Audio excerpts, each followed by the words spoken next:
Welcome to One on One with Ayanthi Philip. Today we have a highly reputed mentalist and illusionist, Yasas Gunaratne. Yasas hails as the vice president, isn't it, Yes. of the Brotherhood of Magicians, which is an international body. Yeah, And he is also a life member of the Magic Circle in Sri Lanka. that's right. Welcome, Yasas. Thank you, Ayanthi. It's a pleasure to be on One on One. All right. So, Yasas, first of all, please tell me who is a mentalist and Okay. who is an illusionist? Okay, a mentalist is someone like who has the ability to read a mind of another person, right? So it's not mental, it's mentalist. Right. And an illusionist is someone who creates now in the magical world. Illusionist is someone who produces large-scale magical effects, like disappearing vehicles, appearing animals, the big stuff that you see. So that's what illusions are all about. But everything in a magical perspective is an illusion. But in the magical terms, illusionist is a person who produces large-scale magic with all the other theatricals, like the lights, the sounds, the smoke, the crew, stuff like that. Sounds very interesting. Yes, it is. So, obviously, you do more than just taking a bunny out of a hat, right? You don't just take a rabbit out of a hat. You obviously do so much more. Yeah, exactly. I mean, the moment you talk of magic in Sri Lanka, everybody thinks it's either the bunny out of the hat or the balloons or, the silks that you pull out, that kind of stuff, which of course is part of the magical art form. But today, magic has evolved quite a lot. It's no more the Christmas party stuff, the birthday party stuff that you see. And it's not for kids even anymore. It's more a mature form of art. It has always been that, but in Sri Lanka, sadly, the perception still is magic is for kids. They don't see it as, illusion thing. They don't see it as an art form. So, Yasas, what have you done to create this new perception of what adult entertainment in magic really is? Yeah, so actually, and it's a very important question. Because as I said, whenever people think of magic, it goes back to their childhood, so they think it's children's stuff. But actually, as I said, if you look at most of the entertainment out there in the world, even the reality programs like America's Got Talent, Britain's Got Talent, or even if you take Las Vegas for an example, every hotel and resort has a headlining illusionist.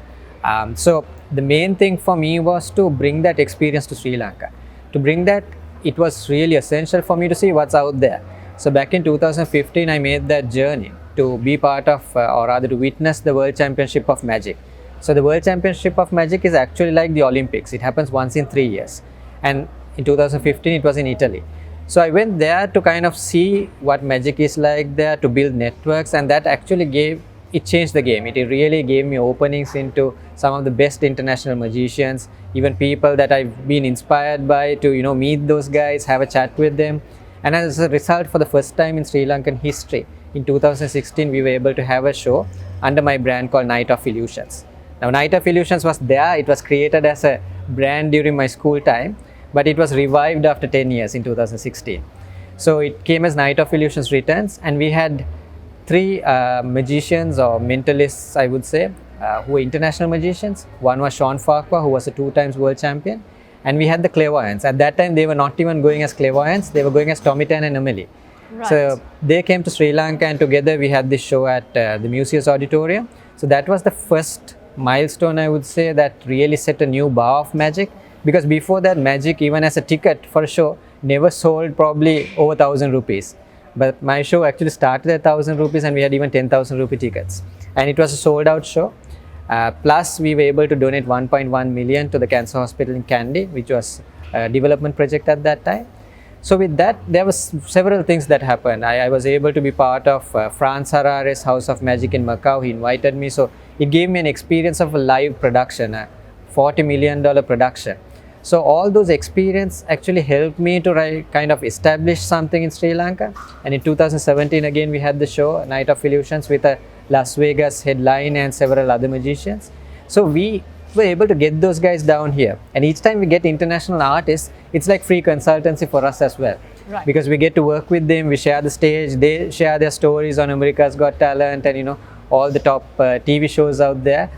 and it actually molds it. So what happened was I was also able to get the local magicians, the young magicians or magic enthusiasts to be part of this. So in Night of Illusions, for an example, I had some of them at the entrance area, the lobby area, to entertain the guests as they walk in, right? And they, some of them get chance to be on my crew, to work backstage with these magicians. So that was actually a start. And then also the revival of the International Brotherhood of Magicians, because we have the Ring 139, which is one of the oldest associations in Sri Lanka, but it stopped back in the 90s. So I had to revive it back. And now we are in a journey of doing various things. So we've not only done magic shows or illusion shows, but we've also supported, like I've supported Jerome De Silva in his theatre productions, where we created the Aladdin magic carpet and stuff. So we've taken magic into theatre.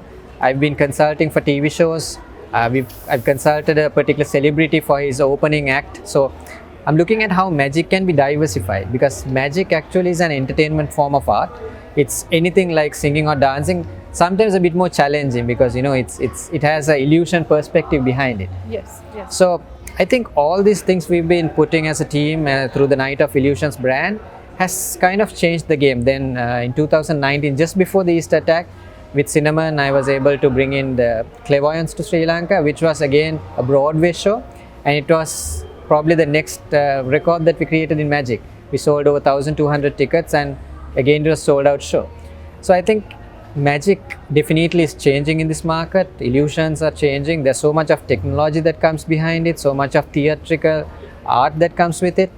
I've got magicians to help us in lectures, and there's so much planned for future as well. So I believe over time, now it's a 5-6 year journey almost since we've done this.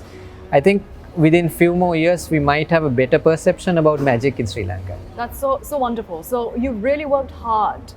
So you see magic as an art form. It's an amazing entertainment experience. Definitely. So tell me, Yasas, what gives you that thrill to perform magic? What lures you into this field of magic? Okay, there are several actually. One is, if you take magic for me, is sometimes like a puzzle. It's like a challenge, right? Because you're always constantly thinking, okay, how can I do something different? How can I kind of amuse someone, amaze someone? How can I like create a different reaction for someone? So you're constantly thinking. Even if you see something like a mug or whatever, you'll be thinking, okay, what can I do with this? So everywhere I go, it's like, you're trying to solve a puzzle. So that's a personal satisfaction. Okay. On the other side, as a performer, a magician, the best, I think, the best return for a magician is the reaction you get from the audience. Right. And that reaction from each person is different. Right. So even if it's the same effect, when you perform it to multiple people, the reactions are different. Some people, they like in a movie, they really live that moment. Yes. Some are really puzzled, and they would walk up to you and they would have different stories behind it. Some people get inspired, because one thing we are trying to do is we are trying to have a storyline with magic. It's not just my next trick is this and you perform something. It's not like that. So you really build it into a storyline. So end of it, when you see the faces of the people, the way you see them reacting, the stories they tell you after it, or sometimes when it inspires someone, or if it's even for a charitable cause, all that gives you a lot of satisfaction and pleasure. And that's something I really don't get in from anything else. Of course. Yeah, so that's what probably magic really drives me. So some of the famous illusionists like David Copperfield, have you encountered experiences with David Copperfield? Of course. I must say Paul Daniels from UK was my first inspiration, because at that time we didn't have the internet when I started magic. Okay. How long ago was that? Okay. When did you start? I started magic, at least I learned my first trick in 1992. 1992? Yeah, okay. I was, if I tell you, you'll know my age, but that's okay. I was 9 years at that time. Okay. It was from a magic book. Oh, right. And that's how I learned my first trick. So I was self-taught basically. Okay. And after that, at that time we didn't have the internet and all. So I used to bug anyone who had a VHS cassette of a magician, because I haven't really seen a magician at that time. Okay. So I used to watch VHS cassettes of Paul Daniels, and then I stumbled upon David Copperfield's videos, and I was like, wow, this is amazing, because he disappears the Statue of Liberty, he disappears trains, and you see the mega stuff, and I was like, wow, I mean, how can I do this? Yeah. So they were definitely an inspiration. And Yeah. I was lucky enough in 2015, when I went to Rimini in Italy, I met Paul Daniels. Sadly, I think a year after he passed away. Right. So I was lucky enough to meet him, tell my story, how he inspired me. And then back in 2017, I went to Vegas and I met David Copperfield. I was at his theater, and actually I gifted him something made from Sri Lanka, which is residing in his multi-million museum. So that's the only Sri Lankan artifact in his museum. Oh, I see. Okay. Yeah. When you meet these illusionists Yeah. like David Copperfield, what do you think they have special? Obviously, they have something which others don't have. Because Yeah. they can create illusions and things that amaze people and make people sort of stunned. What Definitely. is it? Yeah, I think if I take David Copperfield as an example, I think he's the most accomplished magician in the world because he's a billionaire, and also he's the only solo artist, not magician, only solo artist who has sold the most number of tickets in the world, more than Michael Jackson and Madonna. Oh, really? Yes, Okay. and he's a Guinness record holder, and it goes on the achievements he has done. But when you really look at his success, one is perseverance, because he had been pushing himself to the limit. He has been believing. His inspiration never came from magic. It has been movies and theater. So he was part of a Broadway performance called The Magic Man, and that's his first exposure into the world out there.